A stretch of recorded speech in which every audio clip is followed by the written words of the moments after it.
साक्षात कुबेर भगवान आए हैं गोकुल को समृद्ध करने हैं। सब विस्तार से बताती हूँ, आप बैठो तो सही। कुबेर महाराज, चलो जोड़ी बनाते हैं।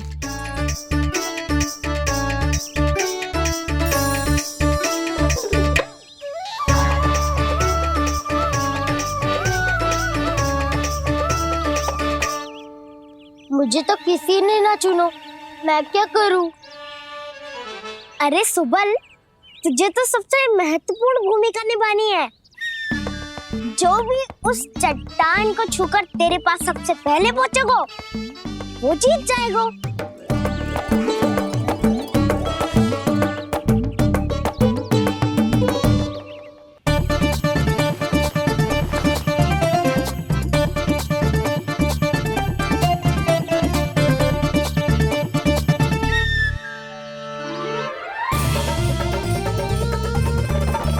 आरंभ करो।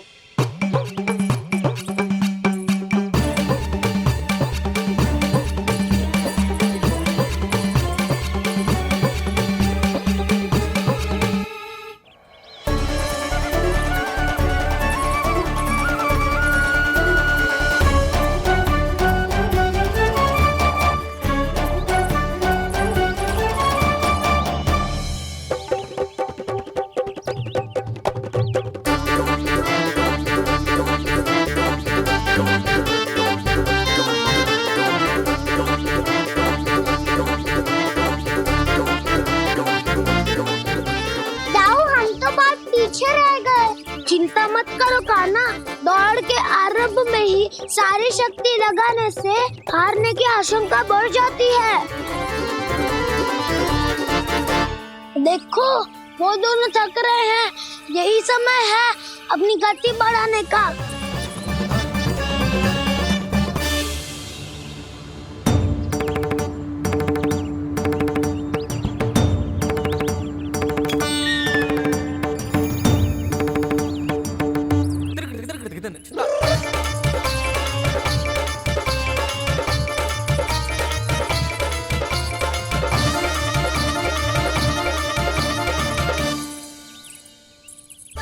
लो, हमारी जोड़ी सबसे पहले पहुंच गई।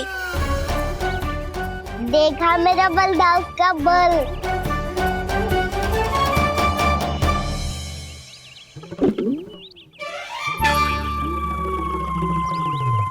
ताऊ, वो देखो।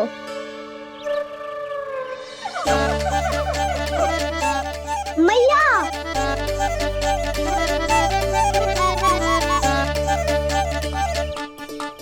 अपने परिवार या अपने सखाओं के साथ या किसी ऐसे व्यक्ति के साथ जिसे उसकी आवश्यकता हो बांट लेना चाहिए, ताकि सबके पास पर्याप्त हो और किसी को भी कुछ कमी ना हो। किसी को वस्त्र के बिना रहना ना पड़े, भोजन के बिना सोना ना पड़े।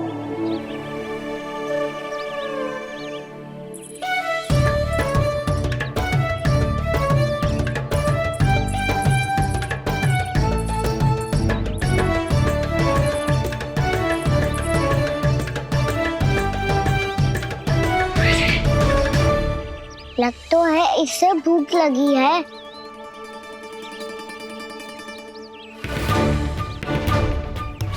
मेरी और क्या देख रहे हो?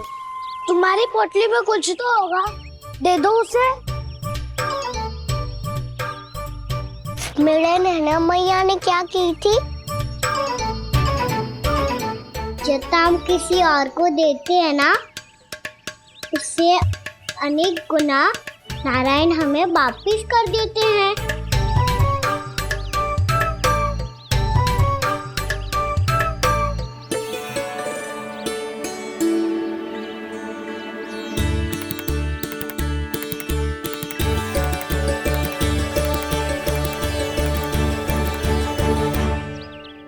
ओहो, अंतिम रोटी थी, पर वो तो मैं खा गो।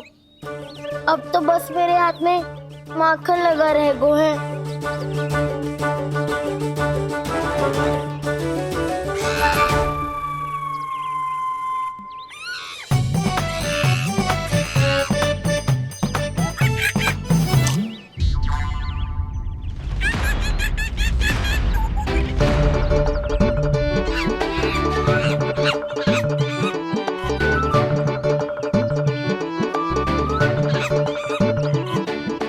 क्षमा करना सखा।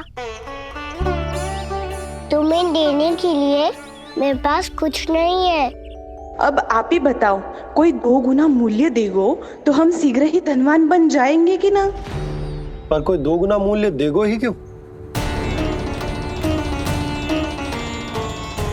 हो सकता है कि उनके पास अधिक धन हो, या उनकी तिजोरी में सामान आ रहा हो, या फिर उन्हें भलाई करने का रोग हो। हमें तो आम खाने से मतलब है ना नंदराज। गुटली किनके, हमें क्या लेना देना। मैंने तो निर्णय ले लिया है कि उसकी शर्त मान लोगी।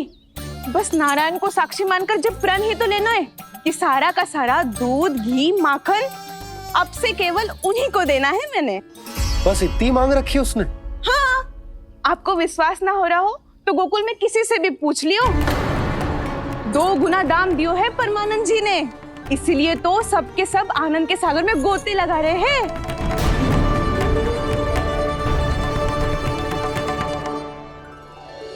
हे नारायण, सुनी है गांव वालों को 2 गुना लाभ हुआ है आज। पर मैं तो माखन बेच ही ना पाई, क्योंकि हाट जाने के लिए कोई साधन ही ना मिलो मुझे। ये नया माखन अभी अभी बनायो है मैंने। प्रतिदिन जो माखन निकालती हूँ सबसे पहले आपको चढ़ाती हूँ, ये सोचकर कि कभी तो आपकी कृपा होगी। पर जाने आपका आशीर्वाद कब मिलेगा मुझे, पर जाने कब आपका आशीर्वाद मिलेगा मुझे। यदि इस बार भी मेरा माखन बेकार हो गयो ना, तो सच्ची कह रही हूँ, कल से भोग में आपको कुछ भी ना चढ़ाऊंगी मैं। कल से भोग में आपको कुछ भी ना चढ़ाऊंगी मैं। कान्हा, मुस्कुरा क्यों रहे हो? वानर महाराज की भूख कैसे मिटानी है पता है मुझे। कैसे? माखन से। और माखन कहाँ मिलेगा? सावित्री मौसी के घर से। तो क्या तुम फिर से माखन चुराने की सोच रहे हो? डाउन मेरी बात प्रश्न ही नहीं उठता, इसकी अनुमति नहीं दूंगा मैं। गोकुल वासियों को ऐसा वचन देने की अनुमति ना दे सकता मैं। बिना सोचे समझे कैसे वो किसी अपरिचित व्यापारी के शब्दों पर विश्वास कर सकते हैं?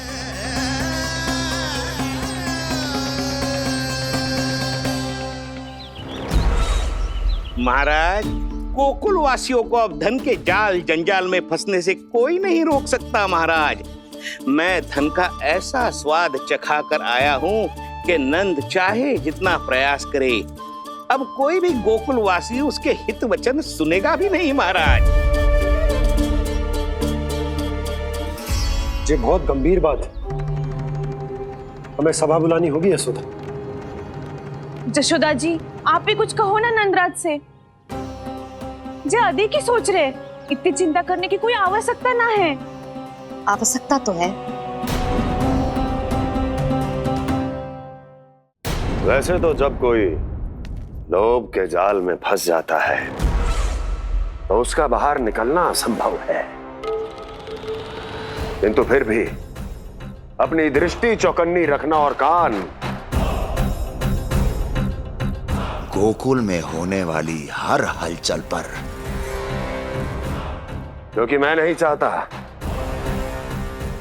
कि उस छलिया विष्णु अवतार का कोई भी छल मेरे मार्ग का रोड़ा बन पाए। अवश्य महाराज।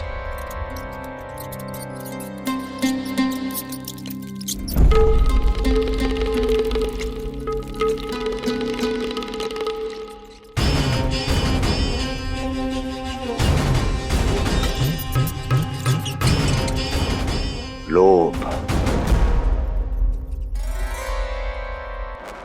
ध्यान रहे परमानंद,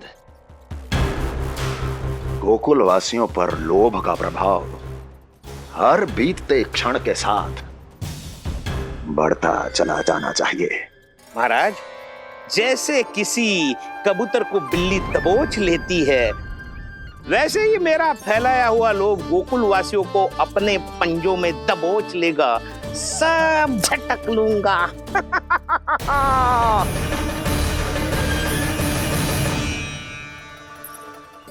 इससे पहले कि माखन पीला पड़ जाए, उसे आंच में तपाकर घी निकाल लेना चाहिए, ना तो पूरा का पूरा माखन बिगड़ जाता है।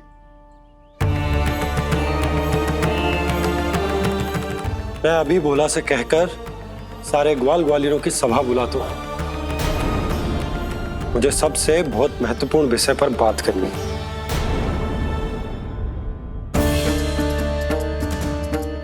मति भ्रष्ट हो गई थी मेरी, जो यहाँ चली आई। अब कहीं ऐसा ना हो कि मेरा धनवान बनने का स्वप्न धरा का धरा रह जाए। सुलक्षणा, चिंता मत ही करो। अरे हम सबसे पहले तो वे अन्न के बारे में सोचते हैं। वे गोकुल वासियों को लोभ के फेर में कछु अनुचित ना करने देंगे। कहा ना मैंने, तुम्हें कुछ भी अनुचित करने नहीं दूंगा। दाऊ तुम्हारा। हाँ तो अनुचित बात करने देना दाऊ। पर मैं तो भलाई करना चाहता हूँ। भलाई? किसी की अनुमति या सहमति के बिना उसके यहाँ चोरी चुप के माखन खा लेना भलाई नहीं, चोरी कहलाती है। सखाओ, तुम ही बताओ, किसी भूखे प्राणी के लिए भोजन की व्यवस्था करना क्या होता है? भलाई। पड़े पड़े माखन चढ़ने के स्थान पर किसी का पेट भरे, वो क्या होता है? भलाई। किसी के मन की इच्छा पूरी करना क्या होता है? भलाई। ठहरो ठहरो, चोरी करके किसकी मन की इच्छा पूरी करोगे तुम?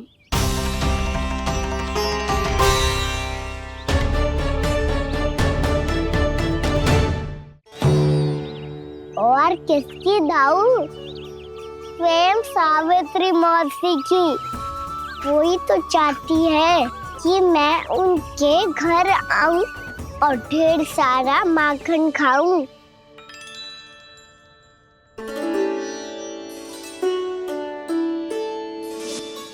तो फिर अगला घर आपका।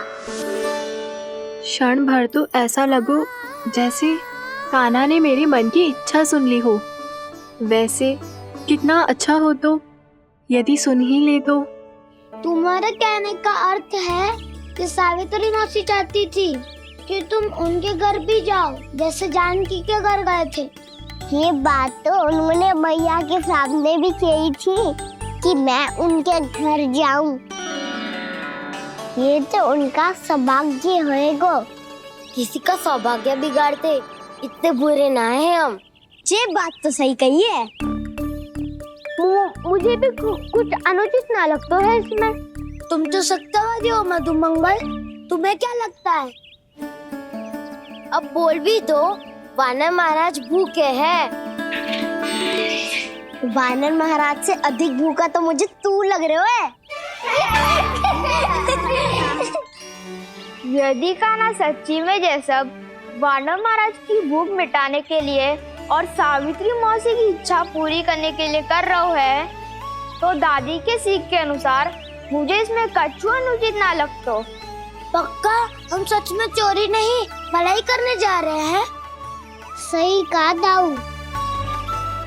यदि भूखे असहाय वानर महाराज का पेट भरोगे तो इसका असली पुण्य तो सावित्री मौसी को ही मिलेगा।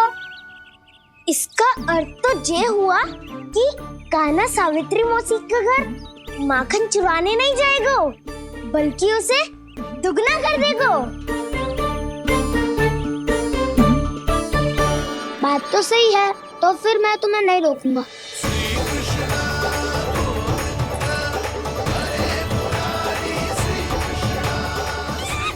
पर इस बार हम तुम्हें अकेले न जाने देंगे सखा। हाँ, हमें भी पुण्य अर्जित करना है और माखन भी।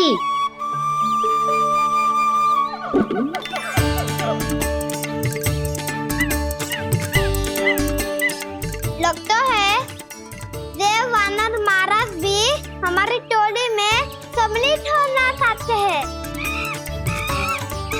तब तो ये सबको ये कला सिखानी पड़ेगी। सही कहा सका, अच्छे काम का प्रचार प्रसार तो होना ही चाहिए ना। तो ठीक है, सिखा दूंगा और हमारी टोली कहलाएगी शौर्य विद्या प्रसारण टोली। और कान्हा, तू बन जाइयो इसका अध्यक्ष और दाऊ बनेंगे उपाध्यक्ष। मुझे स्वीकार है।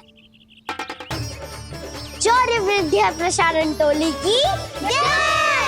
शौर्य विद्या प्रसारण टोली की जय! और सुनो, क्या करना है और कैसे।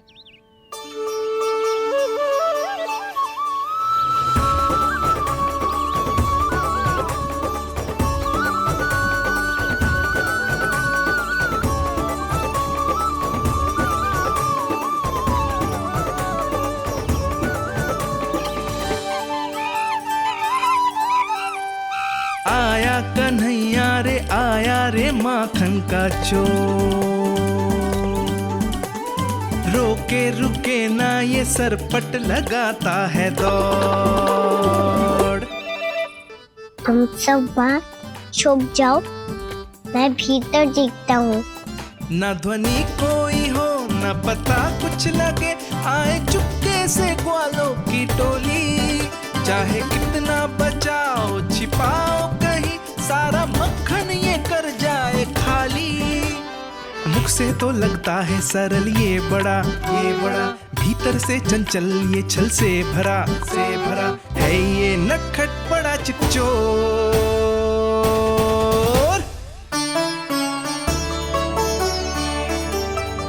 इतनी ऊपर टांग रही हो मासी। कान्हा सच में आ गयो तो मैं तो धन्य हो जाऊंगी।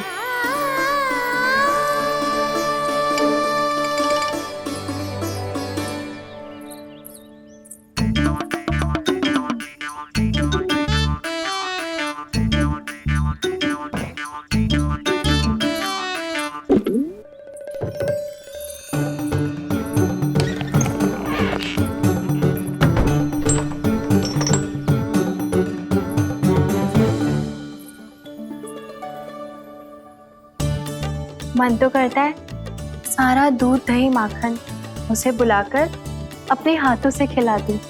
मुझे बुलाना भी चाहती हो और अनजाने में मेरे लिए कठिनाई भी बढ़ा रही हो। पर मेरे यहाँ क्यों आएगा कान्हा? इससे अच्छा तो यही होगा कि कल माखन बेचने के लिए कहीं से सकट का प्रबंध कर लूं।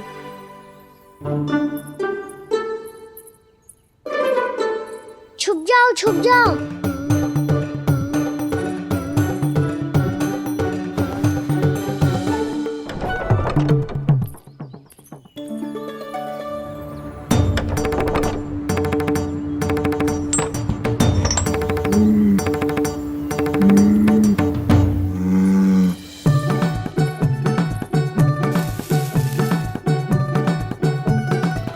वैसे भी वो ठहरा राजकुमार, एक साधारण गोपी के यहाँ का माखन काहे खाएगो। तू भी बावली हो गई है सावित्री। कान्हा आना भी चाहे तो इतनी दूर आएगा कैसे?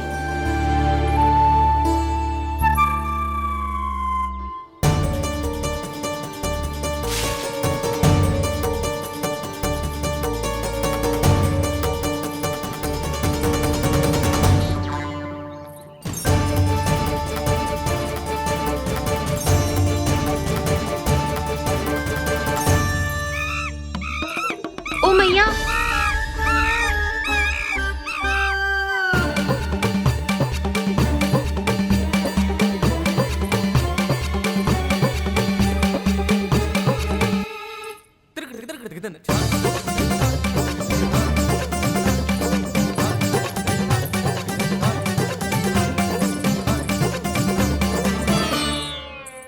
सब खड़े हो जाओ।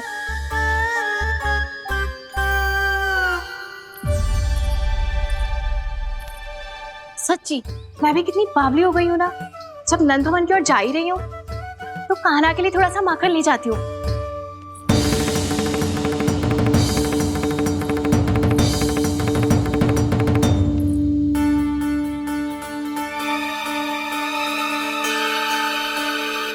कान्हा, यहाँ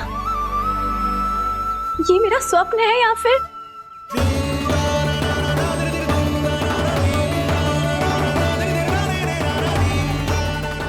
ये सारे बालक यहाँ क्या कर रहे हैं कान्हा के साथ? क्या जानकी सत्य कह रही थी? कान्हा यहाँ पर माखन चुराने आया है। मुझे स्वयं जाके इसे माखन खिलाना चाहिए। चलो, सावित्री मौसी के वापस लौटने से पहले मैं कार्य समाप्त करके वापस भी जाना है। कोई पकड़ी मत जाना।